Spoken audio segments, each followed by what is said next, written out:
Olá pessoal, tudo bem? Meu nome é Elias Jabbour e vamos apresentar mais um episódio de Socialismo do século XXI. Bora lá?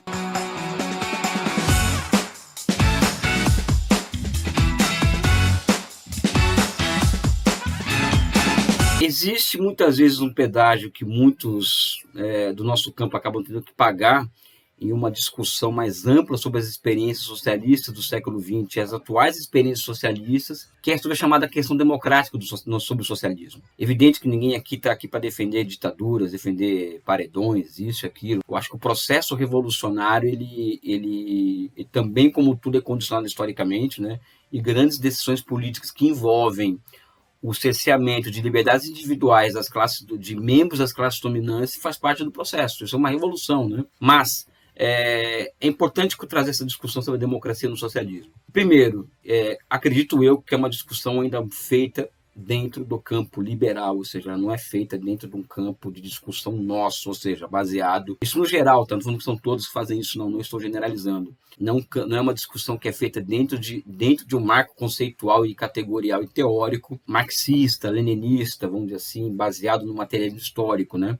Por exemplo, relacionar diretamente democracia com libertação material, ou seja, relacionar a democracia com o desenvolvimento das suas produtivas, né? Não existe democracia em sociedades pobres, em sociedades que vivem sob o tacão da escassez, né? Daí, por exemplo, a compreensão, vamos dizer assim, da necessidade de um outro ponto que eu trago para a discussão, que é o ponto da relação que Hegel faz entre desenvolvimento de sociedades democráticas com o ambiente geopolítico. Os Estados Unidos, por exemplo, eles tiveram condições, acho ou não aquilo uma democracia, mas condições de desenvolver uma sociedade, entre aspas, democrática, muito por conta da existência do isolamento entre dois oceanos. Então, a geopolítica é um fator que é fundamental para se compreender a profundidade e a existência ou não de uma democracia de fato no país. Afora o fato também que não existe somente um único tipo de democracia. Muitas vezes, quando se fala em déficit de democracia e de socialismo, as pessoas não falam que tipo de déficit é esse. Então, por exemplo, vamos pegar aqui sociedades em que a geopolítica elas acabam que impondo altas restrições, vamos dizer assim, ao seu desenvolvimento democrático. Cuba e Coreia Popular. Ou seja, são duas experiências que são ameaçadas diuturnamente pelo imperialismo norte-americano. E quem sabe a capacidade que esses caras têm de desestabilizar as sociedades, né, sabe muito bem do que eu estou dizendo. Por exemplo, o caso da guerrilha da Nicarágua, os sandinistas chegaram ao poder em 79 e os americanos desestabilizaram na base da força aquela sociedade, a ponto daquela sociedade pedir água até chegar às eleições e os sandinistas serem derrotados em 90, naquela eleição de 90 que Violeto chamou, foi eleita, né? Ou seja, não houve um ambiente propício para o desenvolvimento de uma ampla democracia naquele país. Cuba, por exemplo, é um caso em que o socialismo é muito mais débil que o capitalismo em âmbito mundial e que, portanto, esse socialismo ele tem a necessidade de se proteger diante da ameaça imperialista. Evidentemente que a proteção diante da ameaça imperialista vai levar, infelizmente ou não, e isso não é uma questão que se faz com gosto, ao cerceamento de algumas liberdades individuais. Ou seja, quando eu falo de liberdades individuais, eu vou aqui tentar fazer um contexto, ou seja, imprensa livre, por exemplo, que se chama de imprensa livre, né? Ou seja, as informações que vão circular em sociedades como Cuba, por exemplo, são informações que o Estado vão controlar o que vai ser transmitido ou não para a população, da mesma forma que a burguesia ela também controla o que vai ser passado para a população ou não. Tanto é que são 3 grandes agências, a Reuters, a AP, a Associated Press e mais uma, que controlam as informações que chegam ao grande público no Ocidente, no mundo em relação à política internacional. E por outro lado, ou seja, existe no caso de Cuba, por exemplo, uma experiência, vamos dizer assim, que a China também desenvolve muito esse tipo de experiência, de uma democracia não liberal, ou seja, o surgimento de democracias diretas, com participação popular direta, por via de referendo e por via de eleição de deputados de base que chegam às Assembleias Populares Nacionais por via congressual, que eu acho que são muito interessantes, né, e que ainda cabe grande desenvolvimento, né, o que não significa que muito há de ser feito no que serve a democracia nesse país em particular, em Cuba, né? Apesar que eu acho que Cuba é muito mais democrático que seus vizinhos, como Jamaica, Haiti, enfim, Dominicana. Vejo que nós não devemos ficar na defensiva quando o assunto é esse. Mesma coisa as experiências socialistas soviéticas e demais. Existia um déficit de democracia naquelas experiências? Como nós olhamos isso historicamente? Primeiro que aquilo ali, o leste europeu e a Rússia nunca foram democracias liberais na vida delas, na história delas. Então acho que esse é um ponto histórico a ser colocado quando o assunto é democracia, nas experiências socialistas. E por demais também a mesma coisa, e não é desculpa, né? Porque quem exerce poder político sabe do que eu estou falando, né? Ou seja, são experiências que foram cercadas, ameaçadas, eram milhares de espiões agindo dentro desses países, né? Os espiões ocidentais, né?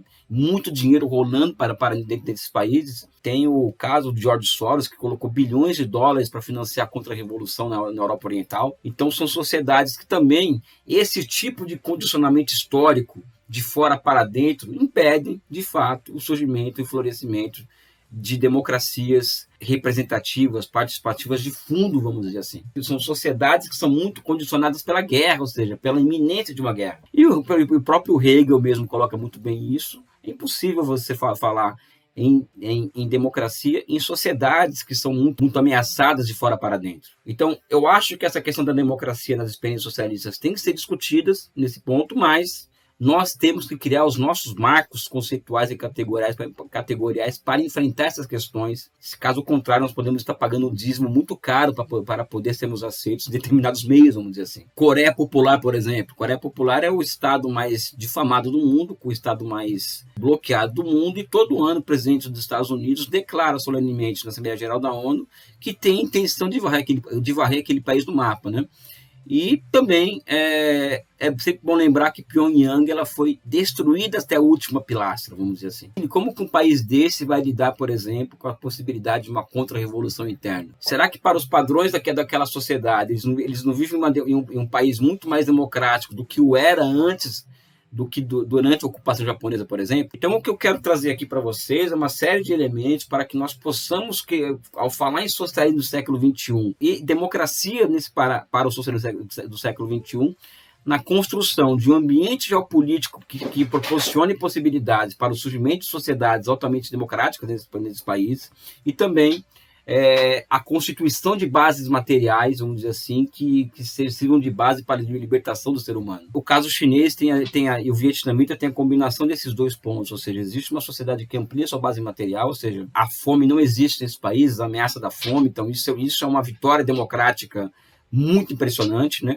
Ao lado também da instituição de instituições democráticas não liberais, por exemplo, como Cuba, a eleição de deputados a partir da base, que vão dando cor e vão dando forma a uma democracia não liberal de características socialistas que nós aqui no Ocidente temos que estudar muito melhor. E em todos esses países que eu falo aqui também tem uma questão, né? A grana não compra mandato, né?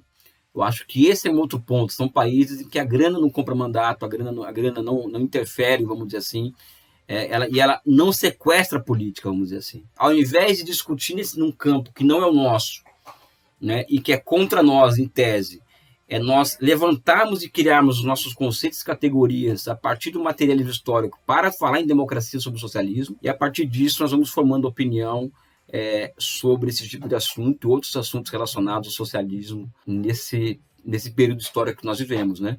Não vai ter somente esse vídeo sobre democracia no socialismo, né?